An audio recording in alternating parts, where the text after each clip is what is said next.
Hello, everyone. Welcome to YFA, your weekly gaming, movie, TV show, comic podcast.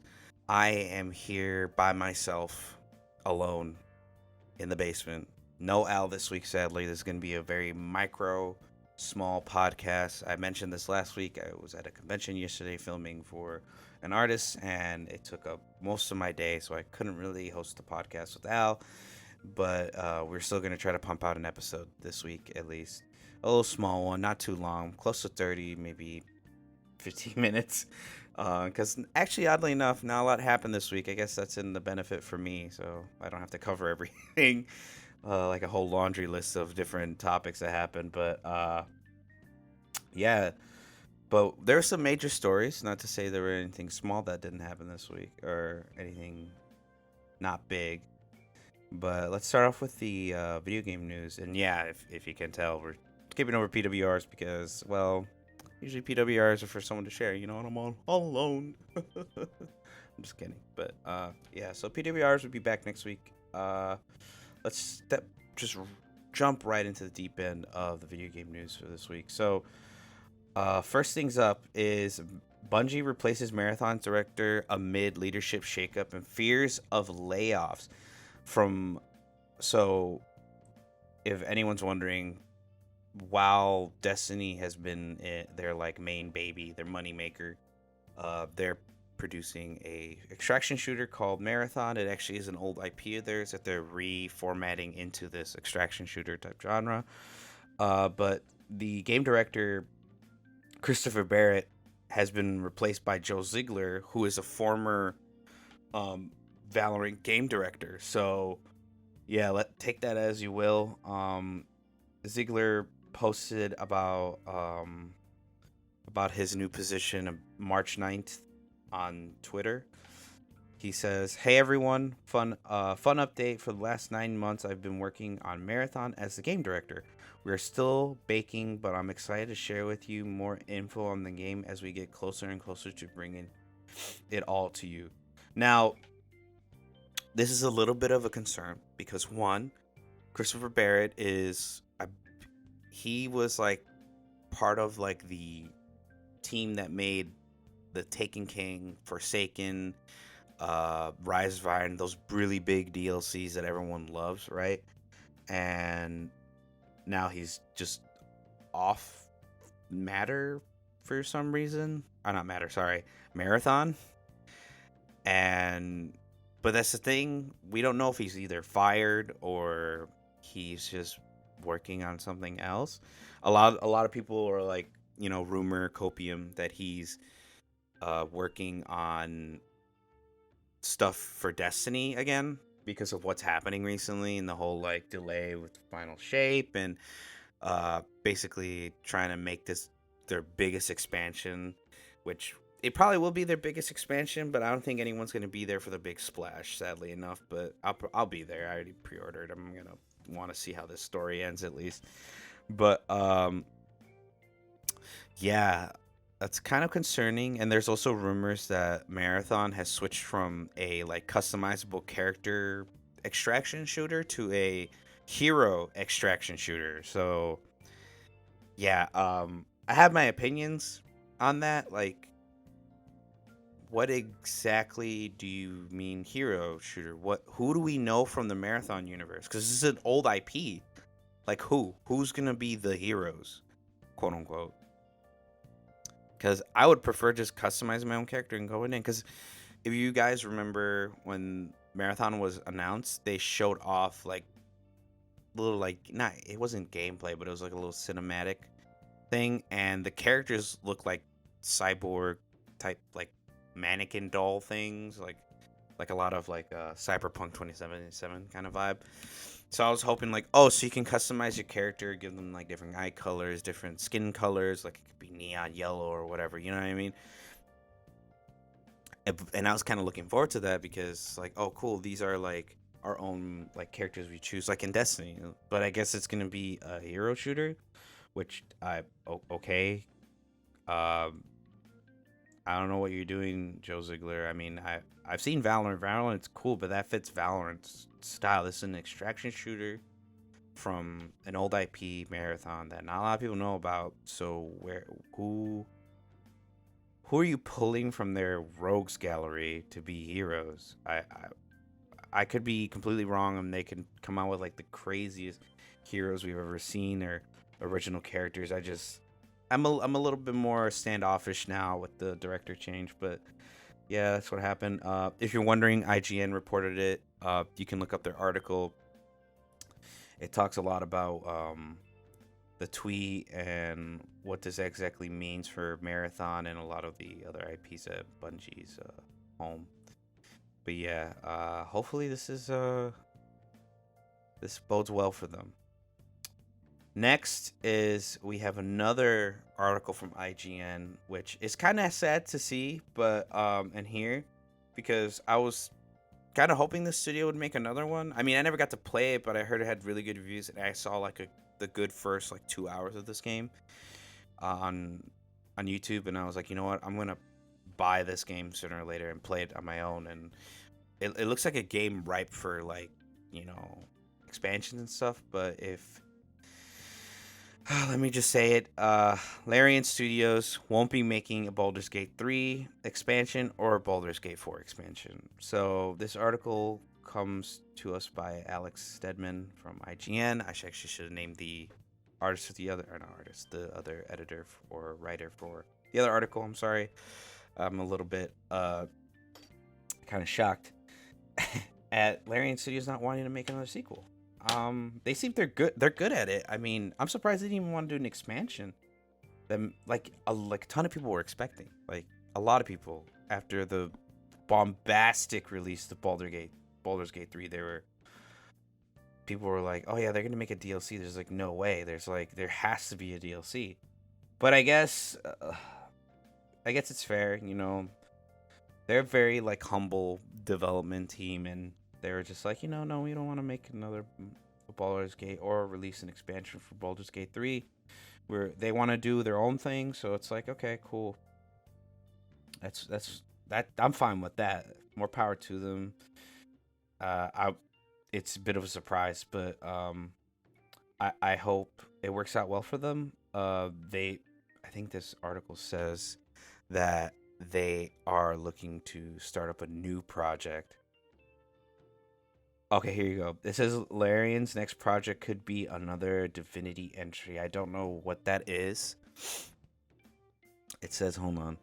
Before the release of Baldur's Gate 3, Vic said Divinity Original Sin sequel is definitely on the horizon. Oh, okay. So they're working on a different. They're working on a sequel for one of their games. Okay.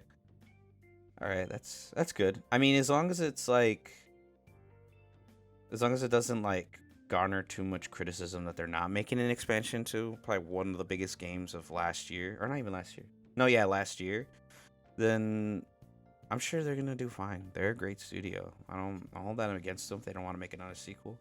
We probably won't see a sequel for a long time, or if anything at all. So good, more power to them.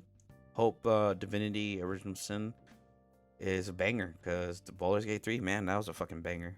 All right, now the next one, Marvel 1943 Rise of Hydra.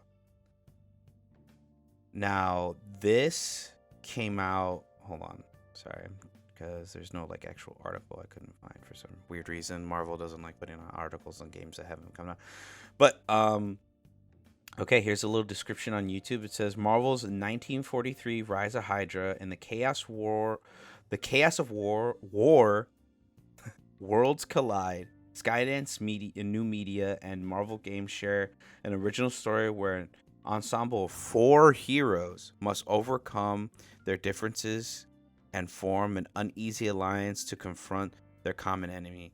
And if anyone's wondering, it's the Black Panther and Captain America game that was rumored like the past like 3 years, I think, or last year probably. I don't know. I remember just hearing rumors about this being made, and like it was in like pre-production and all that.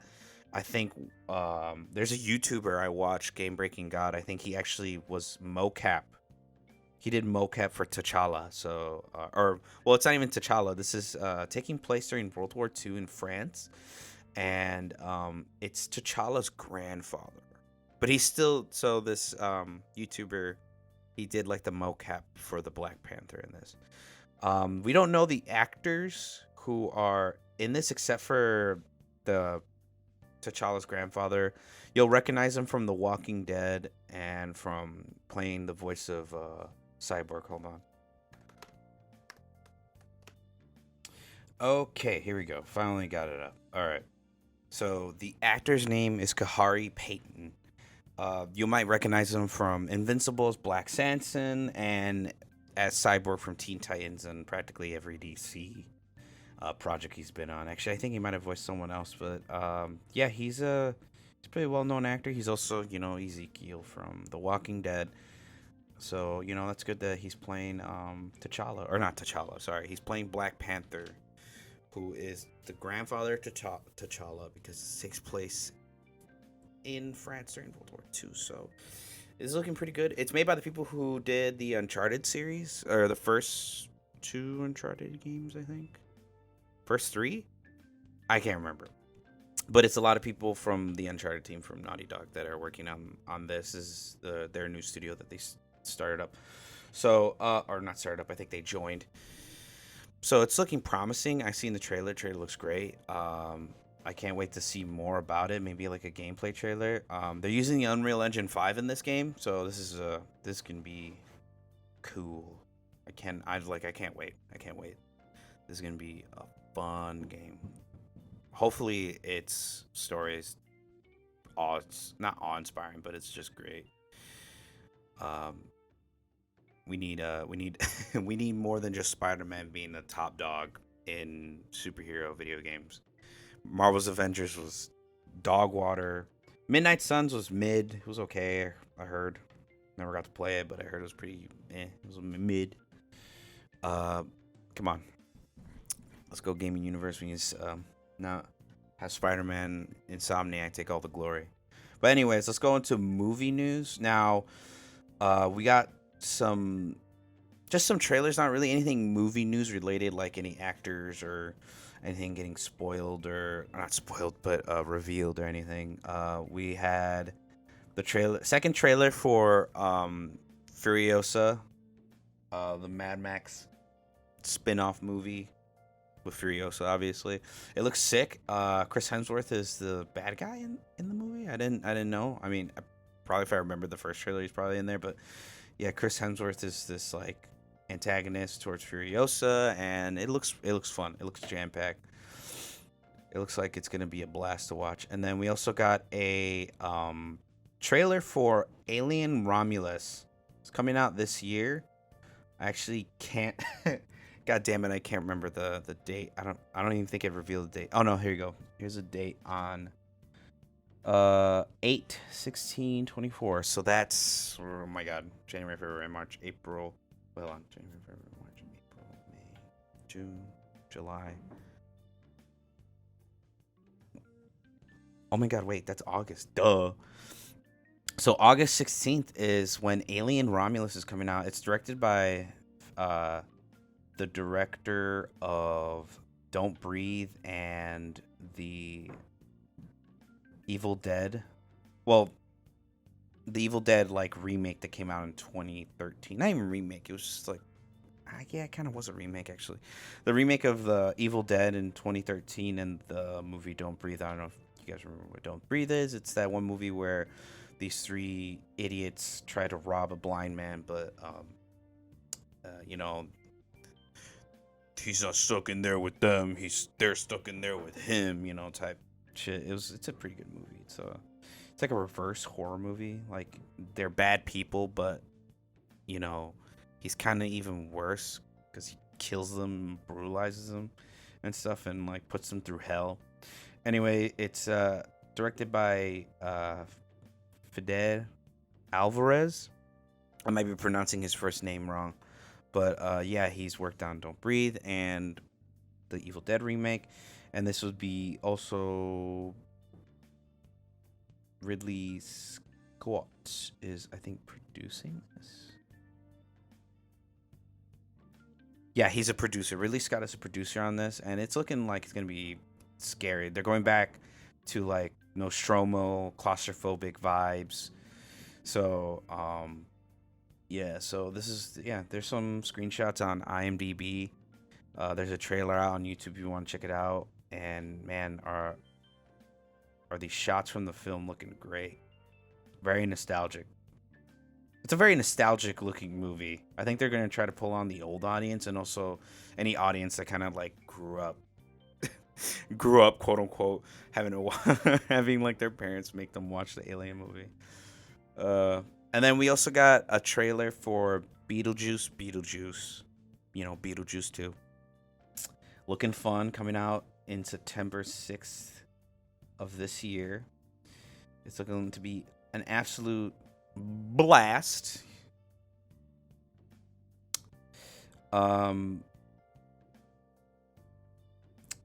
The description for the trailer on the Warner Brothers YouTube channel is Beetlejuice is back. Oscar-nominated singular creative visionary Tim Burton and Oscar nominee and star Michael Keaton reunite for Beetlejuice, a long-awaited sequel to Tim Burton's award-winning Beetlejuice. Keaton returns in his iconic role alongside with the nominee Winona Ryder from Stranger Things and Little Women as Leda Dietz. And then, oh my God, there's so many actors. Holy shit, this is actually Jenna Ortega is in this too. Holy fuck! Wait, Arthur Conti, Monica Bellucci, Justin Thorax. I'm sorry, I'm probably butchering these names, but this looks like a stacked casting. Good to see Keaton back as Beetlejuice. My favorite line is "Nice fucking model." I love that. I don't know why. It's just so stupid. oh my God! I choked on my saliva. Your host is dying. Wait. Man, I'm good. Whoa, yo, Beetlejuice came out of nowhere, tried killing me. Anyways. So that was the movie news, but there was probably a lot more trailers. I saw a lot more, and not that they weren't big. At this point, I'd just be going down the laundry list. I just picked out the ones that are the most interesting and kind of popped out to me. Next, we got some TV news trailers and stuff. So it was revealed today. Well, not revealed, but there was a teaser put up about a day ago about The Penguin, the new TV show that was being made by HBO Max. Or not HBO Max, but Max. It's not a sequel to The Batman, but it's like the little TV series about the character of the Penguin in the film. So Colin Farrell is still playing the Penguin. Thank God they didn't like recast him or anything, which was pretty much obvious. He's the best for this role. He was amazing in the movie. I loved his Penguin. It's really good. I didn't even recognize it was him until someone like pointed out, like, no, that's Colin Farrell. I'm like, what? Like, yeah, that's Colin Farrell. It's just like a shit ton of makeup and a fat suit. I'm like, that's fucking insane. But yeah, a little teaser trailer came out, and it's looking great. There's rumors that what do you call it? What's his name? I keep forgetting his name, but the guy who played Edward, not Edward. Wait, Edward? Was it Edward? Hold on.